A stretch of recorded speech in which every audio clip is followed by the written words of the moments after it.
yang suka minum teh hangat manis. Tapi saat ini sudah tidak sehat. Untuk makan minum yang manis tidak boleh. Sekalipun demikian, janji Tuhan terasa sangat manis. Perhatikan seorang ibu bernama Loisa. Dia menuliskan lagu yang menggambarkan betapa manisnya orang yang percaya pada janji Allah. Oh, Gela pernah baca kisahnya. Karena ibu Loisa ditinggal mati oleh suaminya.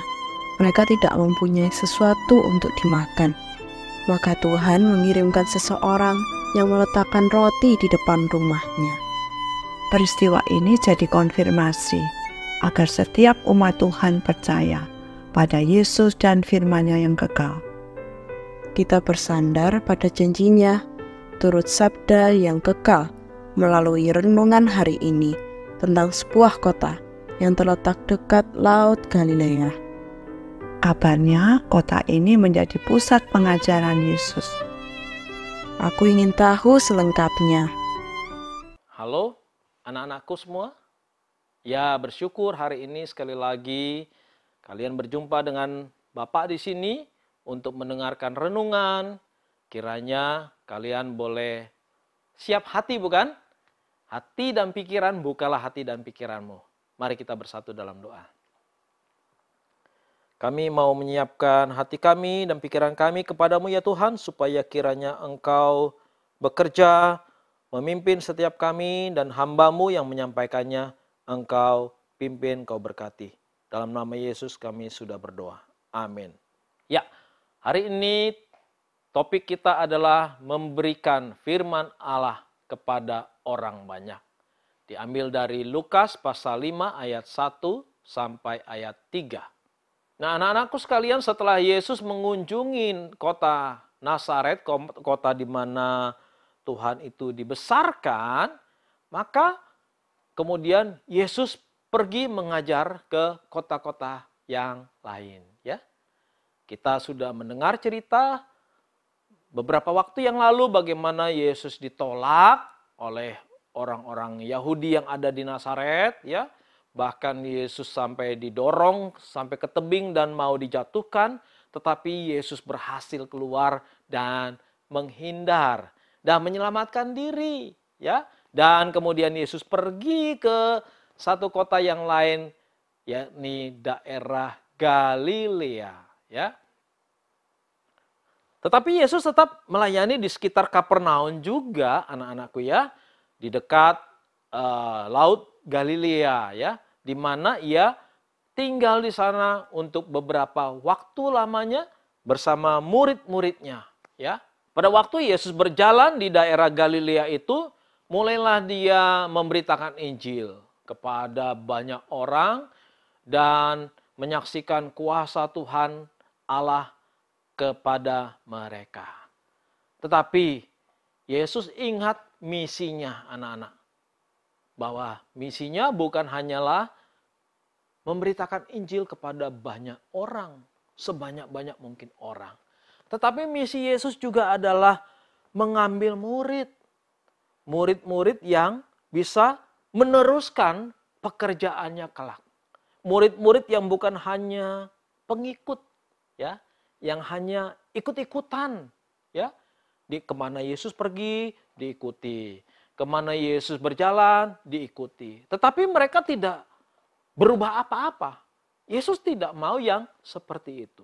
Yesus ingin memiliki sekelompok kecil orang, walaupun sedikit, tetapi mengenal Dia, berkualitas imannya, bertumbuh, dan mengikuti teladannya. Nah, anak-anak, disitulah dia kemudian berjalan ke tepi pantai, ya. Lalu kemudian dia melihat ada perahu-perahu di sana, ya. Lalu dia melihat 2 perahu yang tertambat di sana, dan kemudian di sekitar perahu-perahu itu ada para nelayan-nelayan yang sedang sibuk dengan pekerjaannya masing-masing. Mereka tidak sadar, anak-anakku, bahwa mereka sedang diamat-amati oleh Tuhan Yesus, ya. Mereka sedang membereskan jalannya. Mungkin saja mereka habis pulang dari sebagai nelayan, pada tengah malam yang kemarin dan kembali di situ di pantai lalu membereskan jala-jalanya yang kotor, yang penuh dengan ikan dan lain sebagainya ya. Nah, tetapi kemudian Yesus memperhatikan kesibukan mereka. Lalu dia tertarik untuk memanggil orang-orang di antara para nelayan itu. Siapa yang dia panggil itu? Oh, rupanya dia memanggil seorang bernama Simon Petrus. Ya, Simon Petrus ini adalah seorang nelayan yang memang dari kecil dia sudah diajak oleh ayahnya untuk berlayar ke laut dan mencari ikan. Ya, nah di situ kemudian Tuhan Yesus memanggil muridnya Simon Petrus ini untuk menjadi pengikutnya. Ikutlah aku, kata Yesus. Ya. Kemudian Yesus mengatakan kepada Simon, tinggalkanlah perahumu. Kira-kira ya anak-anak, waktu Simon mendapatkan perintah dari Tuhan Yesus untuk meninggalkan perahunya, dia langsung mau apa tidak ya? Apa Simon Petrus mikir dulu, loh pekerjaanku nelayan, perahu ini tempat aku mencari makan. Bagaimana mungkin aku tinggalkan? Nanti aku hidup seperti apa? Aku dapat makanan bagaimana? Kira-kira kebayangkah kita bagaimana Simon Petrus ini kemudian nanti bisa menolak permintaan Tuhan Yesus? Ya. Tetapi ternyata Simon Petrus langsung meresponi dan kemudian dia meninggalkan perahu-perahunya itu yang ada. Dan dia bersama saudaranya Andreas kemudian mengikuti Yesus. Ya. Dan kemudian Tuhan Yesus mulai duduk di perahu itu. Dan dari perahu itulah ia mengajar orang banyak yang berada di sekitar pantai-pantai itu. Ia bercerita tentang siapa itu Tuhan Allah. Dan dia menceritakan tentang kehidupan sehari-hari dengan contoh-contoh yang mudah diingat, yang mudah dimengerti oleh nelayan-nelayan. Ya, dia memberikan ilustrasi tentang ladang. Pada waktu itu banyak di antara mereka juga yang berprofesi sebagai petani. Ya, punya ladang. Entah ladang jagung, entah ladang-ladang yang lain, mereka tanami. Nah dari contoh tentang ladang itulah Yesus memberikan satu perumpamaan dalam khotbah-khotbahnya. Juga Yesus memberikan contoh-contoh tentang rumah tangga. Yesus memberikan contoh-contoh tentang bagaimana menjadi gembala, karena pada waktu itu profesi sebagai gembala itu banyak sekali di Israel. Punya domba-domba. Apa yang menjadi ciri gembala? Apa yang menjadi ciri domba? Yesus memberikan cerita-ceritanya dengan dibungkus ilustrasi-ilustrasi kehidupan sehari-hari. Dan juga tentunya tentang pekerjaan sebagai nelayan. Yesus memberikan contoh-contoh dalam pengajarannya. Ya, zaman itu anak-anak pendidikan orang-orang belum terlalu tinggi, ya, seperti zaman kita sekarang ini. Zaman itu orang masih berpikir sederhana, banyak yang hanya pekerjaannya sebagai petani, nelayan, peternak, dan juga guru dan lain sebagainya. Ya, sekolah belum terlalu tinggi-tinggi, belum ada sarjana, belum ada S2, belum ada S3, yang kalau orang bicara itu pakai gaya bahasanya adalah gaya bahasa yang tinggi, yang sulit untuk dimengerti. Ya, pada masa itu pendidikan masih belum tinggi, sehingga harus disesuaikan. Tuhan Yesus kemudian mengajar mereka dengan cara-cara yang sederhana, dengan contoh-contoh yang aplikatif, yang mudah dimengerti, dan mereka menerimanya itu. Namun dari semua berita yang terpenting yang Yesus ajarkan, adalah berita tentang kerajaan Allah. Ya. Yesus datang ke dalam dunia ini untuk membawa kerajaan Allah. Ya. Mengajarkan kepada manusia bahwa kerajaan Allah itu harus dinyatakan di bumi. Pemerintahan Allah itu harus dinyatakan di bumi. Sehingga orang mengenal Allah dan masuk di dalam pemerintahan Allah. Nah, pemerintahan kerajaan Allah itu perlu pekerja-pekerja. Ya, betul? Ya, kalau orang di dalam satu kerajaan, istana, pasti di sekeliling raja dan ratu ada yang membantu, ada yang mengerjakannya. Nah, di dalam pelayanan Tuhan Yesus, maka orang yang di sekeliling kerajaan Allah itu adalah orang-orang yang dipakai oleh Tuhan untuk menyampaikan pesan kerajaan Allah itu. Siapa mereka? Mereka itulah murid-murid Tuhan Yesus. Simon Petrus, Andreas, Yakobus, Yohanes, Filipus, dan lain-lain sebagainya. Mereka kemudian diangkat menjadi murid Tuhan Yesus. Dan kalian tentu tahu yang menjadi murid Tuhan Yesus ada berapa banyak?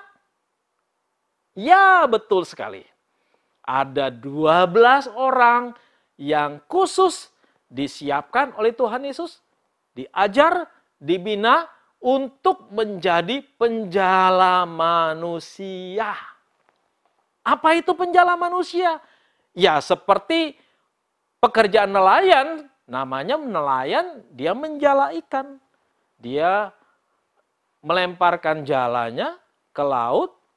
Lalu kemudian tidak berapa lama ikan-ikan masuk ke dalam jala itu. Lalu nelayan akan mengangkatnya. Dan dia akan mendapatkan ikan-ikan yang banyak tangkapan-tangkapannya. Tetapi pekerjaan penjala manusia itu adalah berbeda.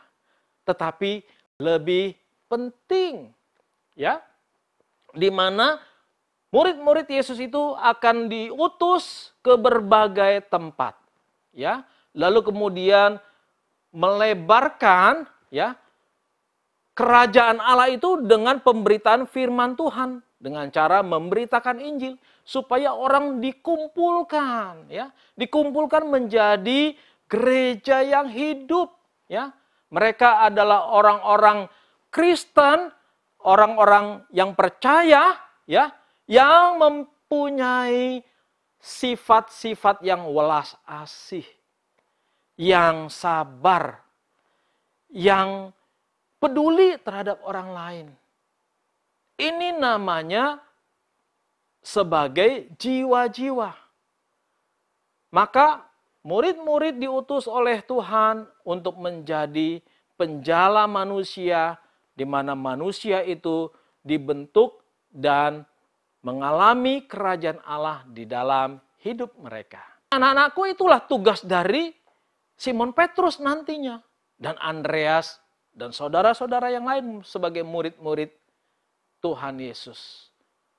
Tentunya kita tahu anak-anak bahwa tugas mereka tidak gampang. Setuju? Ya, tidak gampang. Karena apa? Ada banyak resiko-resiko yang harus mereka hadapi nantinya. Di antaranya, mereka harus ditolak, siap diusir, siap difitnah, siap untuk dianiaya, bahkan mereka siap untuk dibunuh. Susahkah? Ya, susah, tidak mudah. Kalau hanya menjadi penjala ikan, ikan-ikan itu tidak berani menolak mereka. Ikan-ikan itu hanya tersangkut dan pasrah, tidak bisa lari, tidak bisa berbuat apa-apa. Tetapi kalau mereka menjadi penjala manusia, manusia yang mendengar Injil itu, mereka akan menolak apa yang disampaikan oleh para murid, dan mereka kemudian mengusir para murid, bahkan memfitnah para murid-murid, dan mereka tidak mau percaya dengan berita kerajaan Allah yang disampaikan oleh para murid-murid. Namun anak-anakku, sekalipun sulit, sekalipun berat, tetapi ada satu kegembiraan, ya, ada satu sukacita ketika Simon Petrus diangkat menjadi murid Tuhan Yesus. Karena dia menjadi murid dari tokoh yang paling besar di sepanjang sejarah. Namanya akan tercatat bukan hanya di surga tapi di bumi, yakni di kitab yang kita kenal sebagai kitab Injil. Di situ kita bisa melihat pelayanan-pelayanan dari Simon Petrus, Andreas, dan murid-murid Yesus yang lain yang begitu diakui oleh banyak orang. Maka anak-anakku yang terkasih dalam Tuhan, mari kita menghargai Injil yang disampaikan oleh para pemberita-pemberita Injil di mana saja. Yang mungkin ada di sekeliling kita, mungkin adalah keluarga dekat kita, om kita sebagai hamba Tuhan, pendeta, penginjil, atau mungkin bahkan orang tua kita. Mereka dipanggil Tuhan, dikhususkan Tuhan untuk membawa berita keselamatan, berita sukacita kepada orang-orang. Kita perlu mendoakan mereka, ya, karena mereka mengalami banyak kesulitan. Mereka akan ditolak, mereka akan difitnah. Banyak orang tidak mau menerima Injil. Nah, tugas mereka sangat-sangat berat. Kita sebagai anak-anak dari kecil harus belajar mendoakan hamba-hamba Tuhan yang sudah Tuhan panggil dan Tuhan utus untuk mengabarkan Injil Kerajaan Allah. Oleh karena itu mari kita bersatu di dalam doa. Mari kita berdoa. Tuhan, kami berdoa untuk para hamba-hamba Tuhan, pendeta, penginjil, misionaris di mana saja yang sudah Engkau pakai, biarlah Engkau pimpin kehidupan mereka, sertai mereka, sekalipun mereka melakukan tugas-tugas yang sulit dalam mengabarkan Injil, Tuhan yang akan menyertai mereka. Inilah doa kami, dalam nama Yesus kami sudah berdoa. Amin.